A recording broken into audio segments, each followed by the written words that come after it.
for a few weeks now. You're our second last show.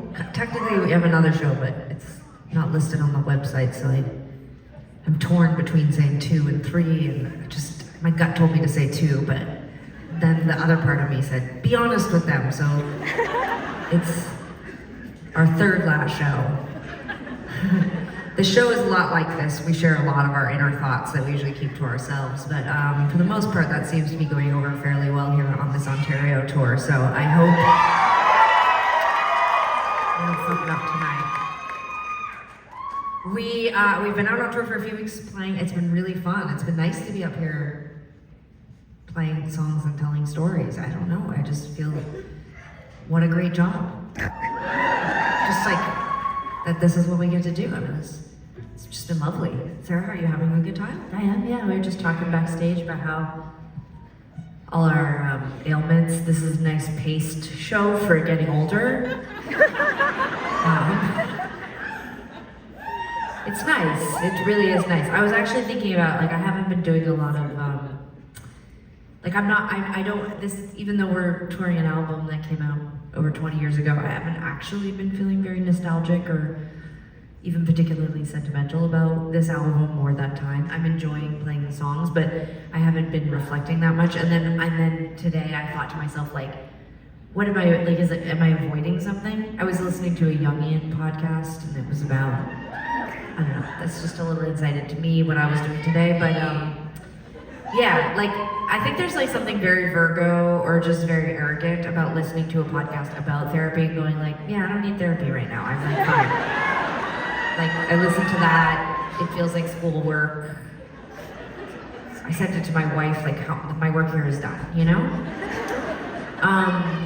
Anyways, but I was thinking, like, am I avoiding, like, is it disinteresting? Like, I can't figure out why I'm not thinking about this time that much. And I think it's just, like, yeah, it's just like so far in the past. But anyway, so I was like really like sitting in my thoughts about this time, and the thing that came up, I haven't brought it up with you yet, but this seems like a great time to do it. Great.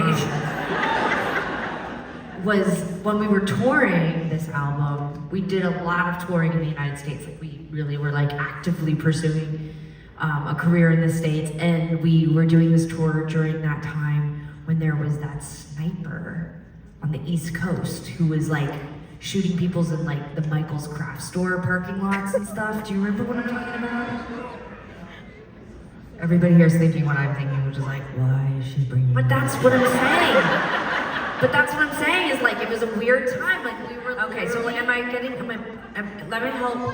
let me put this together. You feel that perhaps you weren't super nostalgic about this record on this tour because you had created a barrier between you and the sniper that was active when this record came out? No, it's just like, it was kind of a dark time, I guess is what I'm saying. Like, no joke, like, I remember we were in this, like, we stayed in a lot of motels. I hear children, just letting you know. No, I know. Okay. They probably play video games that are way more stressful than what I'm about to say, which is just, it's fine, you're a parent, I'm not, so I might be slightly more paranoid about upsetting parents, but it's just me. I don't know what to tell you, it's night, it's past dark. If you could stay up past dark, you can hear this story. Like, my kid can't stay up past dark.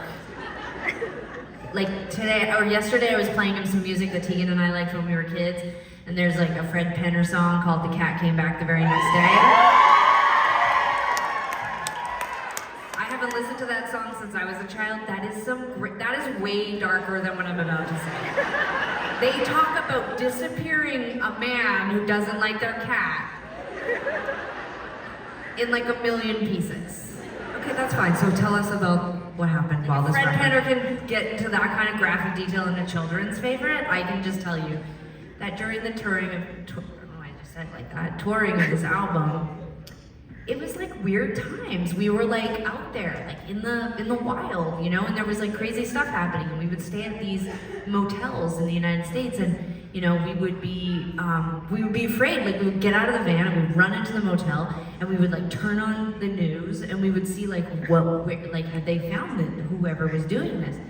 And I have this memory, today when I was thinking about this tour and like this album and like what was happening during that time, you know, we didn't have access to the internet that much. Like, it was really hard to find access to the internet. Like, we would go to libraries and there would be these big signs that were like, do not look at your email using this is a research device only, or whatever. And we'd be like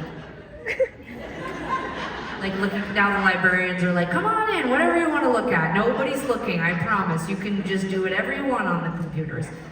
But anyways, it was a weird time, and so we just, like, we'd run into the motel. They're like, buy Bitcoin, or no websites are blocked at all. Use any websites you want. That's how they are now. But anyways, back then they were like, you little dirtbags, get out of here. And so we got into the motel and we'd be looking for updates about what was happening. What was the person called? They were like, I have no idea. You've opened a lot of threads here. It's a lot. You don't remember